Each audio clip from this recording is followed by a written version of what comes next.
Okay, so with me today, I have Dr. Alpa Parmar, who's going to be talking about research that she's currently engaged in into policing migration in the UK. So Alpa, can you tell us a little bit about the research that you've been doing here, including things like how did you get access, what are some of the challenges you faced, and what are some of your emerging findings? Yes, thank you first of all for inviting me to talk about this. So my research has been on policing migration in the UK, and I suppose I was interested in whether the nature of policing was changing in response to the increasing global migration. So academic research for some time now has talked about the merger between criminal law, criminal justice and migration control. And so I really wanted to understand how this was playing out in everyday police work in Britain. In addition, debates around immigration were also often presented as though they were not related to race or ostensibly race neutral. And so I really wanted to understand how this played out empirically and through the institutional lens of policing. In terms of access, I talked informally to some of the police contacts that I'd made through my previous research, and they talked to me about Operation Nexus. So Operation Nexus is a scheme that aimed to place immigration officers physically within police custody suites. And it was through this that I really learned how Operation Nexus was aiming to formalise the partnership between immigration and the police. And the overall aim was to ensure that foreign national suspects who were brought into police custody and were found to be eligible for removal or deportation could be swiftly identified. The underlying aim was to make the system much more efficient. So once a foreign national offender was deemed eligible for removal, their case would circumvent the usual criminal justice process for citizens, and they'd be sent on a different track. So they'd be passed on to the Home Office Criminal Casework Unit and eventually for an immigration hearing. So on learning about this, I approached my police contacts to ask if I could observe how this particular policy was working in practice. And the police themselves had misgivings about the scheme, and so they really welcomed my interest into it. Some of the police forces I approached were not implementing Nexus, and so they put me in touch with police forces, for example, the Met in London, who were applying Operation Nexus. And I suppose from there on, the research just grew. I arranged to observe police custody suites. I carried out interviews with police and immigration enforcement officers, Home Office caseworkers. I visited the Criminal Records Organisation in Southampton, and most recently I've been attending immigration hearings that I arranged through a barrister that specialises in these types of cases. So I'll talk about 4 of my key findings. So to begin with, and this might be an intuitive finding, but there's been a real merging and blurring between police work and immigration enforcement. But this merger means that the relationship is increasingly stronger and much more formalised, and that's been enabled both through practical police work, but also legislation, so things like the Immigration Act 2016, and also policies, so people will know about the hostile environment, which really created this atmosphere or a culture for policies like Operation Nexus and for police and immigration work to almost thrive. Increasingly, what I'd argue is that the police are becoming more like immigration officers and immigration officers more police-like. And the powers between the two spheres are less distinct and increasingly cross over. I suppose in practice what this means is that a victim of crime might not feel confident in approaching the police for fear that they might be referred onto immigration. Secondly, and related to the first finding, is that policing's reach into immigration enforcement is widening and multiple. So rather than being clearly circumscribed, police involvement in, for example, immigration tribunal hearings is expanding. So at the moment, I'm researching this aspect further by attending these hearings, and you see that designated police officers often give evidence captured via police intelligence processes, with the ultimate aim to remove or deport someone. So I would say that police work has become almost tentacular in nature, so drawing on Donna Haraway's concept of tentacular thinking. So policing connects much more to its surroundings in multiple ways, at times just at the surface, but at other times also deepening its reach in different areas. Thirdly, I found that discretion is racialised. So a lot has been written about police discretion as being part of the policing toolkit and its negative as well as positive functions. Racial discrimination is often provided as an example of the application of discretionary power. However, there's less conceptual excavation about how discretion is inherently racialised. And this is something I found evidence of in my research, and which I'm writing about at the moment. So I introduced the concept of racialised discretion within policing and much more broadly throughout the criminal justice system as a lens through which to understand racial disparities and to encourage research around how race and discretion work both against or with each other. And fourthly, I found that policing migration allows police work to be organised according to race without appearing to be about race. So the focus on immigration enforcement allows police work to continue to implement racial ordering and profiling, sometimes even without naming race. So instead, immigration control and the threat of foreign national offenders become a priority, pushing the reality that it targets racialised groups into the background.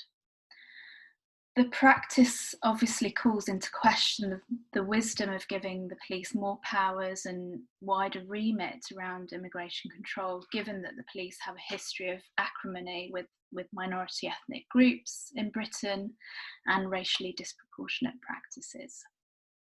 So can I ask, that's super interesting. At the beginning, you were talking about how legislation and policy and in a way familiarity is kind of drawing the police and immigration authorities closer together.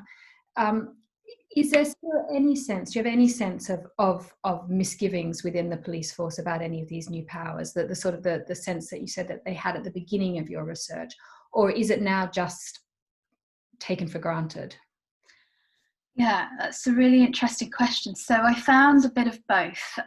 So there were misgivings. So the police often felt as though they were doing immigration's work for them. So there was a little resentment about that in particular, but more and more as the practices have become more embedded and the police are expected to do this work, they have tended to incorporate it within their everyday work regardless.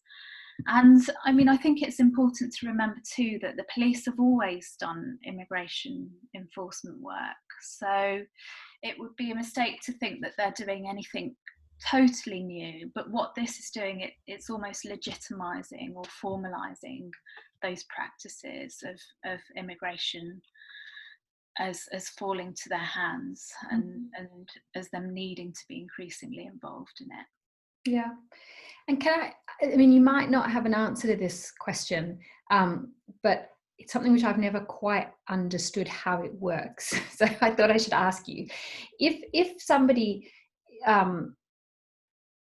comes in and to the police station and is found to be, for example, in possession of false documents, that's both an immigration violation and a criminal offence, is it at that point that a decision is made to kind of arrest them and put them into the criminal justice pile versus handing them over to immigration authorities? And is that the police who make that decision, or is it what actually happens at that point?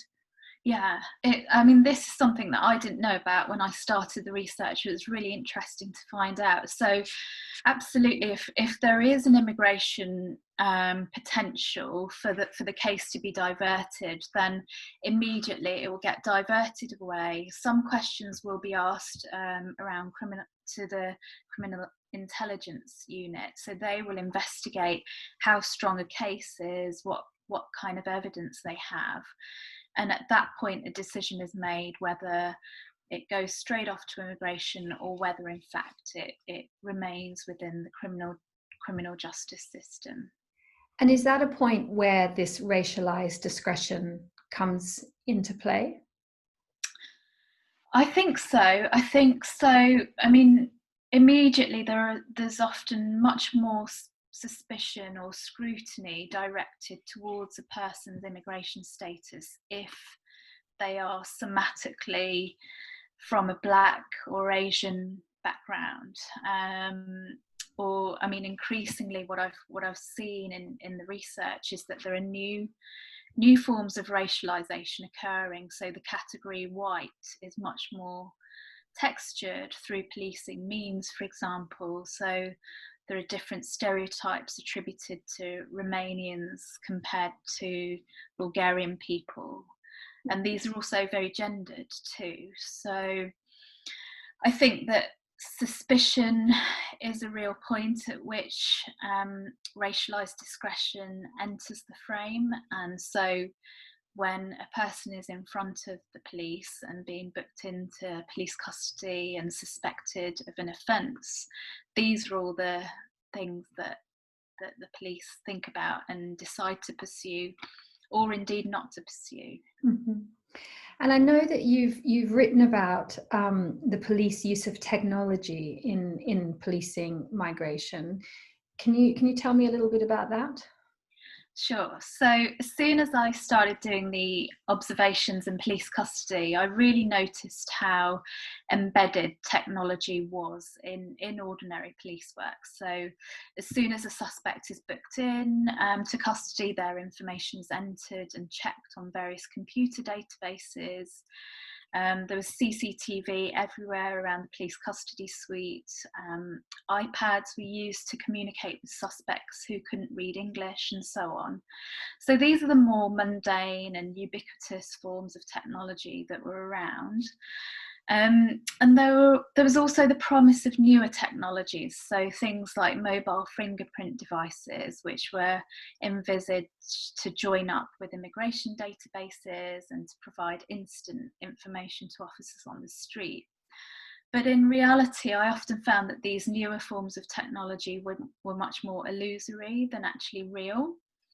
Often the databases didn't really join up, and there was almost a juxtaposition, I'd say, between the bureaucratic rules that meant that paperwork actually held still ultimate power, especially where immigration were concerned, and things like signatures and stamped documents, for example, fax machines, still mattered. But I think what technology really did do is enable this disavowal amongst officers towards their own accountability and perhaps even accusations of racial profiling. So, for example, the police could say that, well, the database has flagged certain issues around suspicion rather than their own personal suspicions, to give one example. That's interesting. That's so interesting. All right, so just to kind of draw this to a close, and this is an impossible question to answer on some level because it's about looking to the future, but certainly within the areas that I'm familiar with in terms of detention and also deportation, the pandemic has really disrupted a lot of the actions of the state. So, you know, we've seen a kind of mass decarceration from detention centres in the UK recently, and also, you know, far fewer flights taking off. Has there been, to your knowledge, much of an effect on policing of migration caused by the pandemic, or is it, to your knowledge, just kind of continuing in the same vein? Yeah, I mean, I think that's tricky. I think that what the pandemic did bring about is so much uncertainty for everybody, and the response in terms of police work, from what I've seen, has been to exert control and further surveillance of groups who are already more likely to be targeted. So this would be the people who would be targeted for migration control purposes, I would say. From what I heard from my participants who've been subject to policing during this time and who belong to a Black or Asian group, they've been stopped and searched much more, fined and also dispersed in parks more, partly as a consequence of them being more likely to be outside and available, I suppose. I suppose that linking back to the idea that the police are, they're almost tentacular, I think, and involved in so many different things. I think policing the pandemic is almost another way in which they're regulating groups and people. And now, in the interests of public health, and I suppose ensuring compliance with government measures, kind of widens their remit in this sense, and the boundaries of police powers are further stretched, and enables, I suppose, legitimizes even more use of police discretion. So I think this is likely to trickle down to migration policing as well. Whether enforcing lockdown, physical distancing and so on should have ever been a criminal justice matter or fallen to the hands of the police, I think was never really properly debated or indeed questioned. And I think with such a vague mandate, the increase in discretionary powers is likely to have an impact on racialised groups in particular. Okay, well, thank you very much, Alpa. That was super interesting. Thank you so much. Thanks.